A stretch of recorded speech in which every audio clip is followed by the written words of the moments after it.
સાવકી પુત્રી સાથે પિતાએ વર્ષો સુધી દુરાચાર ગુજાર્યાને રૂવાડા ઊભા થઈ જાયની ઘટનાઓ બોરસદ પોલીસે કર્યા પર્દાફાશ। 6 સપ્ટેમ્બર 2025ના રોજ સાંજના સુમારે જનરક્ષક સેવાના નંબર 112ની ઘંટણી રણકી સામે છેડેથી ગભરાતા સંકોચાતા અવાજમાં મહિલાએ પોલીસને જણાવ્યું કે અમારી બાજુમાં રહેતો વ્યક્તિ તેની સાવકી પુત્રી સાવ ગંડકી હાલતમાં છે, કંઈક અજુગતું થયું હોવાનું લાગે છે સાહેબ। વાત સાંભળતા જ બોરસદ પોલીસની ટીમ બોરસદના રાજા મોહલ્લામાં પહોંચી, જ્યાં તપાસ કરતા 55 વર્ષીય રજાકભાઈ શકુરભાઈ દિવાન અને તેની સાવકી પુત્રી સાવ ગંડકી હાલતમાં મળ્યા।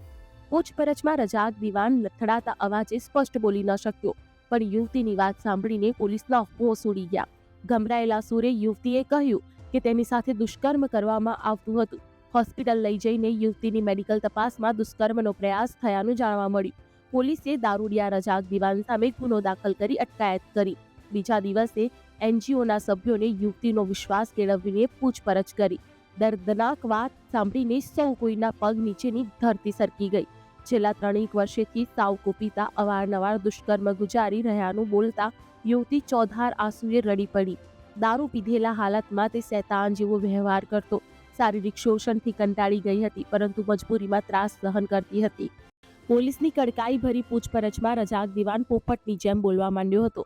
તે મિયાગામ કણજણનો રહેવાસી અને ગેબ નશાપીરની દરગાહ પર લોભાન વેચી ભીખ માંગીને જીવન ગુજારતો હતો। તેના 4 પૈકીના 2 સંતાનો મૃત્યુ પામ્યા હતા। દીકરીને આણંદ પરણાવી હતી। ડ્રાઇવિંગ કરતો પુત્ર પખવાડિયે ઘરે આવતો હતો। વર્ષો અગાઉ કરજણમાં લોભાન વેચવા દરમિયાન રજાક 4 વર્ષની નિસહાય બાળકીને પોતાના ઘરે લઈ આવ્યો, ભરણ પોષણ કરીને મોટી કરી।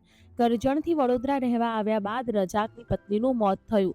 બાદમાં ભરૂચ, ત્યાંથી આણંદ અને છેલ્લે બોરસદના રાજા મોહલ્લામાં ભાડામાં મકાનમાં રહેવા ગયો હતો। પુત્ર જ્યારે લોંગ ટ્રીપની નોકરીએ જતો ત્યારે રજાક સાવકી પુત્રી સાથે બળજબરી કરતો। બાળપણથી જ ઓસિયાળું જીવન જીવતી યુવતીને તાંબે થવા સિવાય છૂટકો ન હતો। ક્યારેક પ્રતિકાર કરતી ત્યારે નરાધામ જબરદસ્તીથી હવસનો શિકાર બનાવતો। છેલ્લા 3 વર્ષથી દારૂ પીને આવ્યા બાદ રજાક તેણીની સાથે જાનવર જેવા દુર્વ્યવહાર કરતો। કહેવાય છે ને કે પાપનો ઘડો ભરાય એટલે ફૂટ્યા વિના રહેતો નથી। પડોશમાં રહેતી બાળકી તેણીના ઘરે જવા દરમિયાન રજાક અને યુવતીને કડકી હાલતમાં જોઈ અને પુત્રી પર ગુજારતા દુષ્કર્મનો પર્દાફાશ થયો। બનાવ અંગે બોરસદના પીઆઈ જાવદનું કહેવું છે કે સાવકી પુત્રી પર દુષ્કર્મ ગુજારવાના કેસમાં રજાક દિવાનની ધરપકડ કરીને રિમાન્ડ મેળવ્યા હતા। મિયાગામ કરજણ શોધખોળ કરવા છતાં યુવતીના કોઈ પરિવારજનો મળી આવ્યા ન હતા। યુવતી નાની હતી ત્યારે તેની માતાનું અવસાન થયું હતું। તેનો પિતા અને તર છોડીને જતો રહ્યો હતો।